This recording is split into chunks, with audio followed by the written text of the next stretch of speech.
Hi, this is George Sandmann. I'm the founder and CEO of Growth Drive. Growth Drive is the #1 best-selling business advising platform, and this is our podcast, The Business Advisor Hot Seat.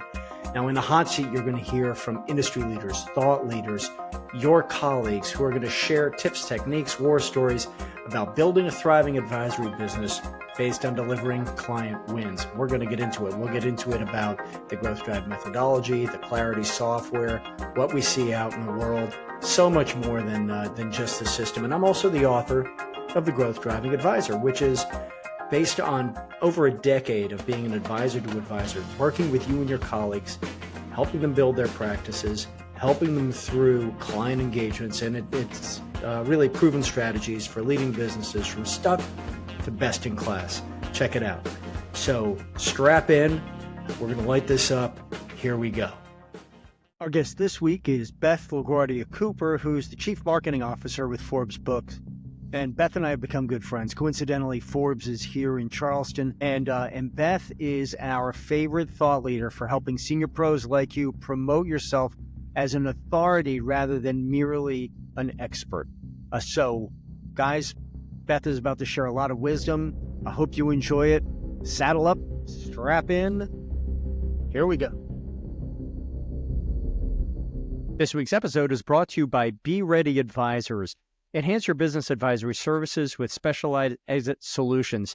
Listen, these guys will team up with you, increase your bench depth when you need specialized exit planning solutions for your clients. It's led by industry veterans Anna Halliburta, John Carter, and Kelly Malagilla Carter, sponsors of the 2024 Growth Drive Summit. Be Ready Advisors. Check them out at bereadyadvisors.com.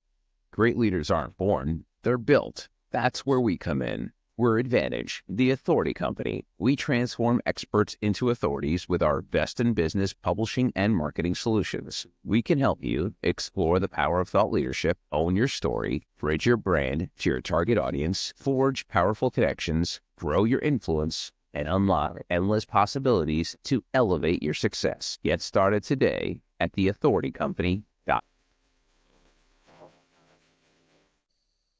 Well, welcome, ladies and gentlemen. And this week in the hot seat, we have Beth LaGuardia, who's become a good friend. Beth is the Chief Marketing Officer at Forbes Books, Advantage Media, of which Forbes Book is an imprint. And Beth, rather than me mangle what you do, why don't I hand it over to you to introduce yourself and talk a little bit about why professionals come to you, to Forbes Books. Thank you, George. And thanks for having me today. I really appreciate it. And all the work that we do together and all the fun that we have together has enriched my life. You have so many amazing people at Growth Drive who you encounter. So I appreciate it so much. What do I do? So as a Chief Marketing Officer, my role is to focus on building the brand strategy for the organization, thinking about our growth opportunities, and most importantly, helping find the CEOs and entrepreneurs who have a story to share and positioning them to best amplify their voice to reach the audience and make the impact that they want to help grow their business. Yeah, and you guys do a fantastic job, and I'll dig into that because I have a little personal experience. You know, when I met, you guys published my book. I came to Advantage Media. I ended up talking to Forbes. I had a fantastic, unvarnished testimonial. I had a fantastic experience, and I'd be happy to talk about that. And I really recommend anyone who's considering a book now or in the future should really talk with you because you have such a fantastic process. Maybe we should start there. And you and I are friends because by happy coincidence, Forbes is in Charleston. I'm now in Charleston, and that's just worked out beautifully. Hey, so maybe we should start with Advantage Media and Forbes Books is so much more than just books. Can we talk about that for a sec? Sure. I think it might make good sense to start with why we exist to begin with. And that is because you had traditional publishers to whom you would give away rights to your story, to invest in you, to produce your book, and on their terms, on their timeline, in the way they want to. And then you have self-publishing, which has become more and more possible for people. And that is a place that you do control your words. But on the other hand, It's a very arduous, tough process. And to stand out and get the results that business leaders want by sharing their story, it's not really the best option that many people find. So in the middle there is the creation of Advantage Forbes Books. And that allows one to keep the rights to their book, to their content, and to be able to control the outcome of all of the pieces of both their publishing process and also how they use their content and share their story, and to have it done for them, which is in a high quality way, which is really important. So what do we do? Over the first 5 or so years of the business, our founder and CEO, Adam Whitty, who saw this need and a gap in the market, focused on publishing. Well, he found out that most people didn't really know what to do with the book. He always saw it as a business card, an opportunity to get people to make a bigger impact, to see your story and not to make a bigger impact, to grow your business or leave a legacy. But it really came down to what an individual chose to do with it, and they needed help. So then what was created is a very comprehensive book promotion strategy as well as authority building strategy. And in the end, we've really become like Amazon started as books. We started in our own way as books and publishing, but really what we are is an authority building company. So as you think about a CEO or entrepreneur sharing their story, to what end is their goal? Their goal may be to grow their business or to leave a legacy, to get speaking engagement specifically, to land on corporate boards, to transition away from the corporate CEO space and be a full-time thought leader where they're earning some income. And our team, with all of our services across PR and content and book promotion and airport promotion for books and all of the other things we do, including podcast services, do achieve that goal. And our approach is to develop a custom program that works for you based upon your needs. Yeah, absolutely. And it's really interesting. So I thank you for hitting on the business model. And I try to explain that to people. You can go one of 3 ways. And as you said, you can either go to a traditional house and give up control and the money, frankly.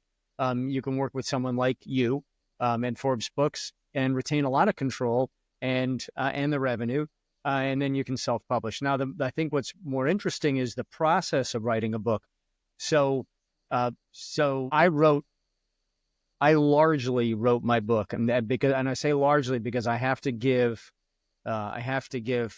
credit to my book doctor. So I wrote the manuscript. I wrote 100,000 words, poor guy, and handed it over, and we whittled it down, edited it down to 54,000, and made it make sense, right? And there are a lot of reasons for writing a book. I wrote my book because I wanted to record my intellectual property, the concept of strategic capacity, the 3 dimensions of business growth, the methodology, the process, the business operating system, et cetera. You guys did a great job of taking what was a written, it was a book, and turning it into something, into what it's ended up being, and it's selling. In fact, Amazon just ran out. I'm happy to report. So it's a high class problem to have.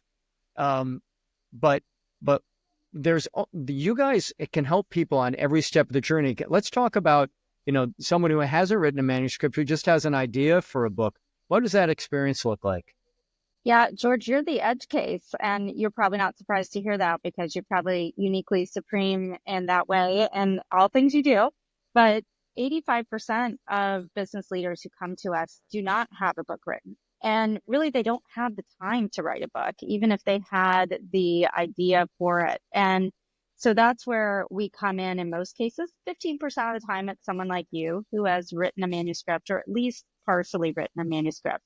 Yeah. And as you said, we have book doctors, book coaches, whatever you want to call the name, who sit down with you and take that rough manuscript and make it into the final product that delivers what you want.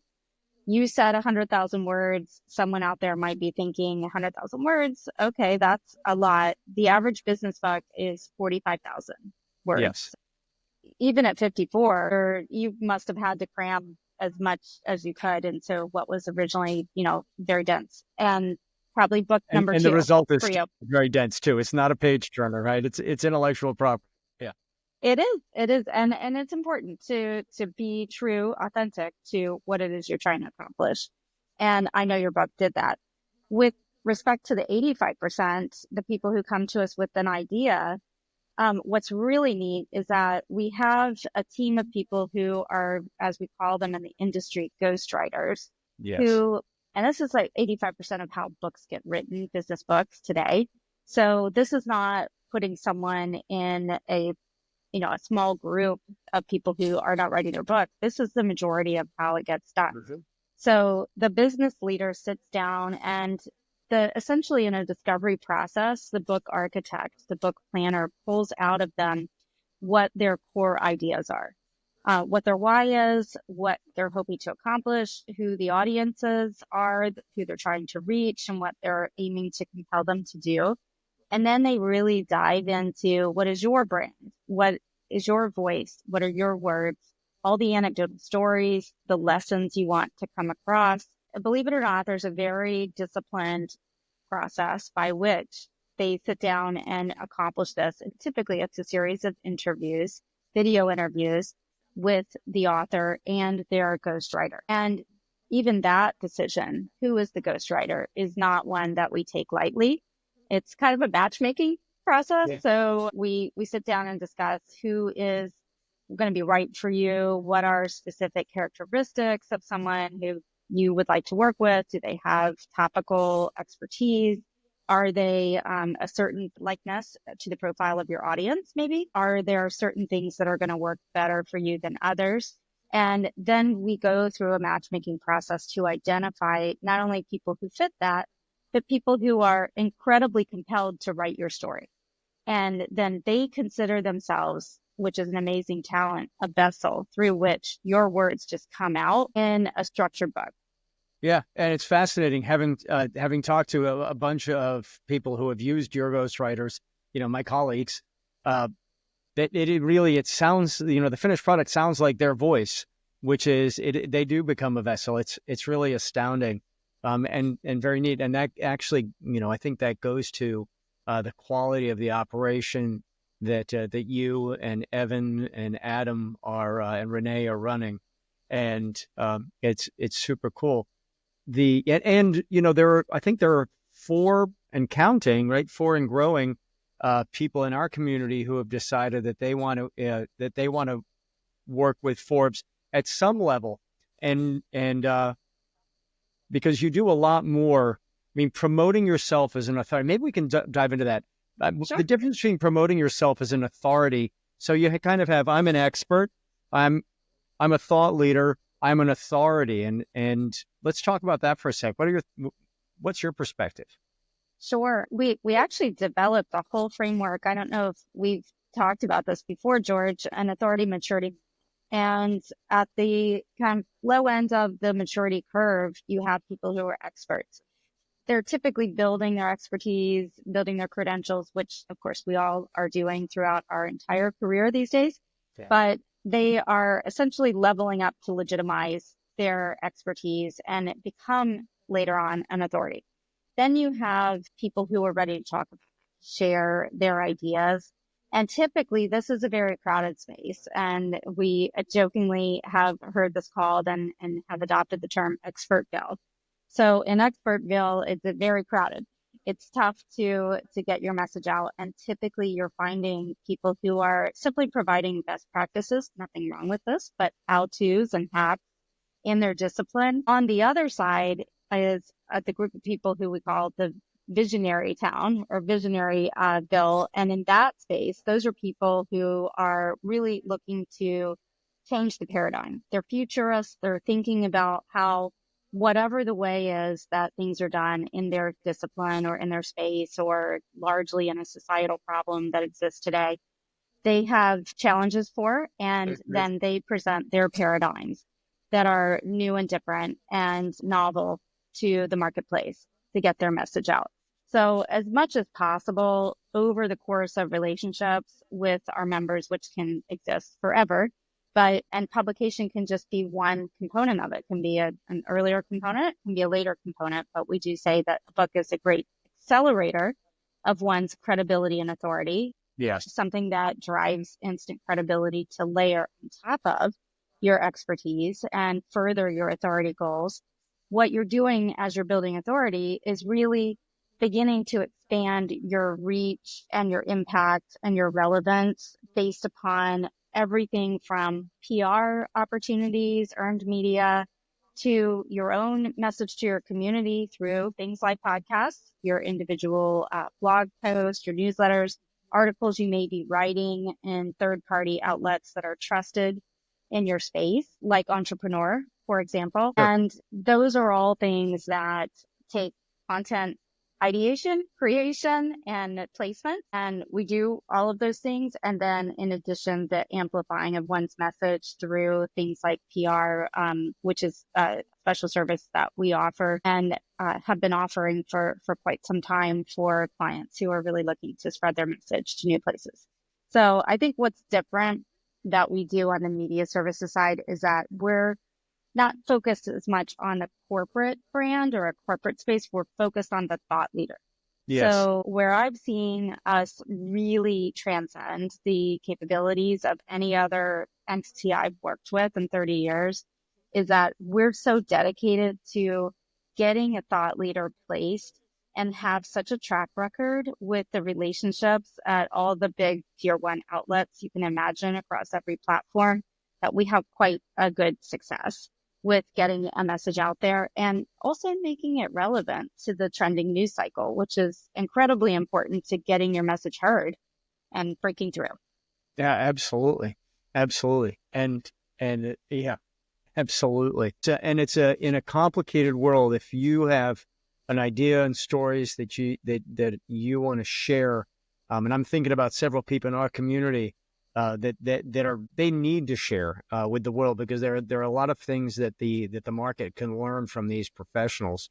The book is one of the aspects, but promoting and amplifying is a huge part of it. I was struck, Beth, when you were describing the book, the ghostwriting journey. It sounds very much like writing a marketing plan.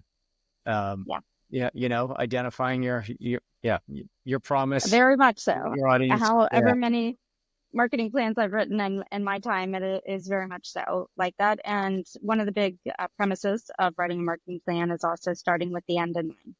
Where are we going? How does that align to our larger vision? And what operationally are going to be all the considerations? Where are we strong? What challenges do we have? How can we differentiate and find a gap in the market for this individual? And those are all things that, particularly through brand strategy and even our social media products, that we're really focused on the nuances of, as we say, the riches are in the niches, but really finding the ways to help one stand out and make their story come across in the unique way that it really at its basis is authentically. Yeah, absolutely. Absolutely. I can say that I can vouch for the fact that having a book is, some people write books to have a calling card. I wrote it for my own reasons, but it has been an absolutely transformative process, the process of writing the book, and the process, and then the richness of having a book out in the market, and it demonstrates your seriousness on a topic, and it's really been great. And as you know, you and I have discussed it. There's there are some derivative works coming, and the next one is maybe next year if I can free up some time. But I'll be working with you and the team again on book number 2. Actually, it's technically book number 3, but we won't talk about book number 1. Okay. You never saw the light of day. Self-publishing.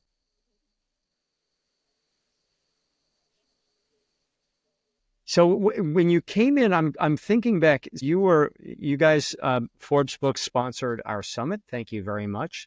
And you came and gave a presentation that is still being discussed. I mean, I guess it's not that surprising. It's only been a few months, but it is still coming up regularly. People bring it up. They'll ask about it.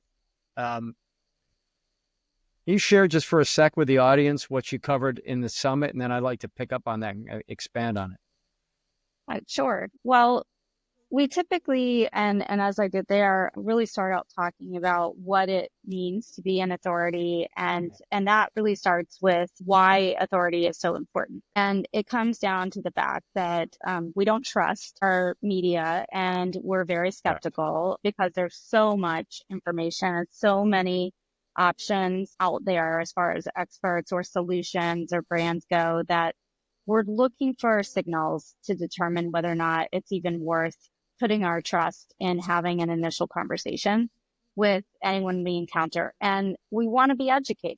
We don't want to be sold. So where you look to that is not someone who is trying to sell you something, who's coming across through traditional channels. Not that there's anything wrong with these, but of advertising and such. You're instead looking for someone who comes across as an educator, a teacher with something to teach you, some value to give you. And that is how relationships get formed. It all kind of comes back to building relationships first, not aiming to sell people. And you do that so well, George, because there's no question that what you're looking for is a relationship, not a transaction. And that is where you really differentiate yourself. And believe it or not, that alone is a really kind of an enlightened way of looking at marketing and growing one's business. So starting with that as the premise, we outline how to first establish your credibility and trust. So what do people see when they Google you? Which is something that can be tough to think of even doing. Yes. This week's episode is brought to you by Growth Drive and the C3D certification. If you're looking to expand your reach and relevance with business owning clients, whether you're a business advisor or wealth advisor, this is a certification for you. And after completing it, you will understand how to make profits and transferable value M&A price actionable, how to maximize results for your clients. So get the details at growthdrive.com/C3D, scan the QR code, register. Listen, this is the path to building a thriving advisory business based on delivering client wins. This week's episode is brought to you by Be Ready Advisors.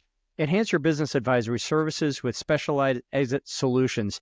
Listen, these guys will team up with you, increase your bench depth when you need specialized exit planning solutions for your clients. It's led by industry veterans Anna Halliburta, John Carter, and Kelly Malagilla Carter, sponsors of the 2024 Growth Drive Summit. Be Ready Advisors. Check them out at bereadyadvisors.com. So what do they see when they Google you? What do they see when they visit your LinkedIn page? Are they seeing almost nothing? Are they seeing incredible content that really piques their interest? Are they seeing credibility points such as your credentials, where you've been featured and trusted earned media, where you have been given recognition or awards? Are you a best-selling author? These are all things that provide the clues that help us differentiate whether or not we want to trust someone. And it's critically important. We don't necessarily think about this all the time, but that's an important basis point. And then the next is really how then can we leverage the media available to us in terms of rented media, the media that we pay to be a part of, that we don't control the message on, the media that we earn through, as we know, PR placements, but also there are other types of earned media, such as speaking engagements. Once you start getting some incoming requests, that can be an incredible way to offset what you've previously been paying for in media to extend your voice. And then thirdly, the owned media area. And that is kind of comes in when we start talking about your personal brand website. Do you have one of those? Do you own your name in Google? Do you own your domain? As well as if you have content that you're putting out with your thought leadership message to a community that you own, that you've built a relationship with. So we start down that path. And one of those assets that can be a great multiplier is, of course, a book. So as we think about getting that message out in a way that's going to lift your credibility and strengthen your brand, we start talking about all the ways that can happen. So that's a crux of the message we covered.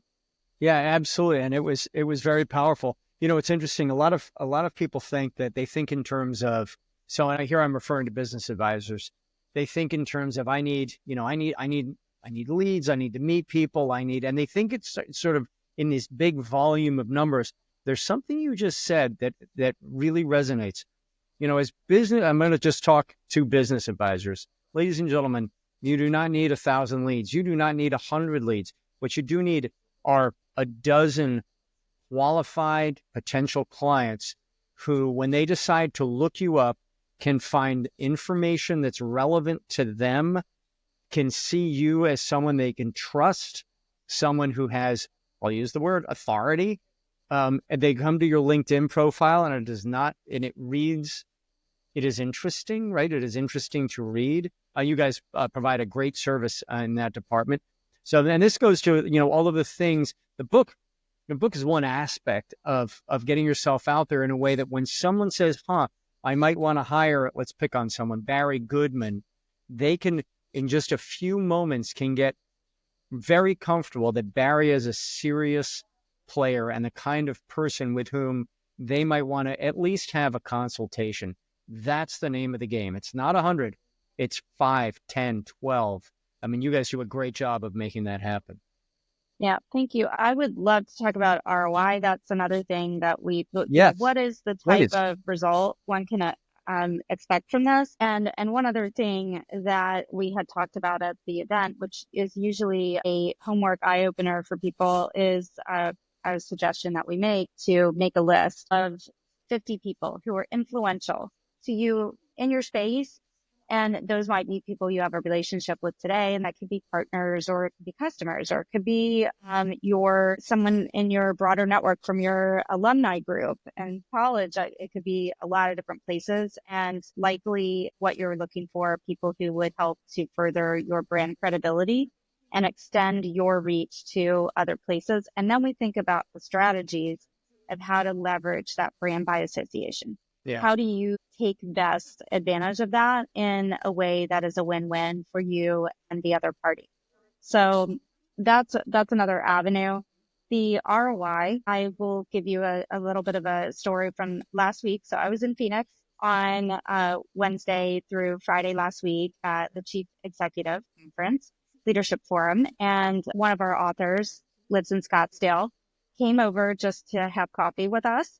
And it was a good opportunity to talk with Arjan Singh, who has a competitive strategy book, which you would love, George. It's a competitive war games business that he has, that he's offering to clients, large clients, so typically large scale clients. And he says that he attributes since publication in April 4 new clients, Nice. 6-figure clients, as well as a board seat that he's been offered as a result of his book, as well as a huge asset in the PR work we're doing together. He was on a Harvard Business Review podcast. So now he has that asset. And he said, you will not believe how helpful that is to send out to people who say, I don't really want to review a deck. I don't want a lot of content. You have a video, something that kind of encapsulates what you do and how you do it. And now he says, I have the perfect thing to send those clients. So just those data points alone, and he had other ones he said have given him more than a positive ROI in less than 6 months. So, but what I saw him do and what I see you do is use the book. Just make it kind of an extension of who you are. It's probably on your electronic signature. I know this is on the back of Arjan's business card. I know that others like Brendan Keegan is another one of our authors, and just bring up someone else. He has been a 6-time CEO of 5 different business industries, and recently has moved on to become a full-time thought leader. Well, he said the way he knows that he has received value from his books, he's working on his 3rd, is because he went out to a sales conference with 200 salespeople, and the sales leader was going to bring him up to the podium and first showed the beacons of industry in his space, 3 other people, and essentially a slide that encapsulates what level of authority they have. Where are they seen? How many followers they have? Where are they externally going out and sharing the business message? And comparatively, then they bring up Brendan, and he knocks them out of the park on every level. And he said no less than 15 people came up to him after and said, that's why I work here. So attracting the best talent is just one measure. Nice. I love that story. The ROI is huge. There's absolutely no question. The book is a significant investment of time. Probably would have time, especially if you're writing your own. But which is no better. I probably would have had a more readable product if it had been written for me, but that just wasn't anyhow. But in the investment of dollars is also, there's a real investment of dollars. And this goes back to the business model, right? This is an investment like with a traditional, you go to Penguin and they are going to put up the money to publish your book, and they're going to keep the money when they sell the book. There, you're going to get some. With Forbes, we make an investment in your services and we get the lion's share of revenue. And the ROI, now in Growth Drive, we always talk about ROI. In our world, we talk about the return on investment that the business owner is going to get from increasing the value of their company. In terms of the book, the ROI, I love to hear you use that word, because the ROI is quickly cash positive. As long as, you can't sit on your hands, you have to do your part. But you guys do a great job of making sure that the investment, the trust that's been put in you is repaid with interest. And it's fantastic. I'm so grateful that I met you guys. First of all, we have a lot of fun together, but it's also professionally been terrific.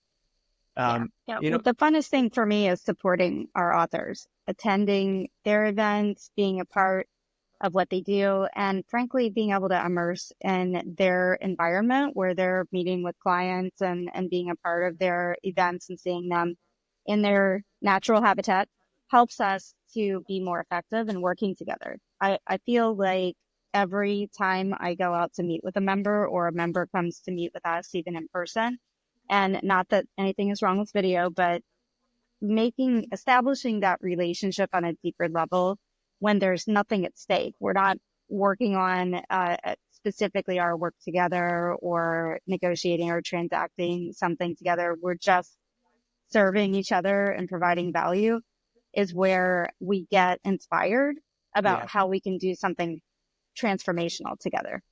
Yeah, absolutely. Beth, you just mentioned events. You guys had an event. So our summit was in September. You had an event right in October. And I know that it was very well received. Can you talk about the intent of that event and any future events you have on the books? Sure, happy to. So we are all the time offering virtual and in-person events here in Charleston, and we take the show on the road sometimes too. And those are typically focused on more immersive opportunities to really nail one's brand strategy and content strategy. And those are all very foundational to getting the right message across. So crystallizing what your vision is and what your message is. And often then the hub and spoke method for that is creating all of those content pillars, lessons, anecdotal stories, all of the things that help bring that to life, ultimately results in deciding how is best to build your authority. What does that mean? And we're certainly prepared to equip you with the knowledge to do it, recognizing that it's all about, for all of us, all the measures, time, money, know-how, interest, and in a lot of cases, where one wants to work on something themselves or has resources to do that. And we work with a lot of marketing teams, a lot of internal and external teams who support a CEO or their business, just to make sure that we're really nicely aligned. This is also where we can kind of talk out what in your individual situation makes the most sense to help you share your story on a bigger platform. One of our members participated in your October event, and he was over the moon by the experience. And we've talked about it several times since. Anybody listening out there, you go to the website, check it out, track Beth down, and we'll make that easy for you. And if I sound like I'm shamelessly flogging you guys, I am, because I'm so enthusiastic about the experience of working with you, the return on investment that we received, and then and so much more to the point. As I've said, books number 2 and 3 are, and so on. We're going to work together.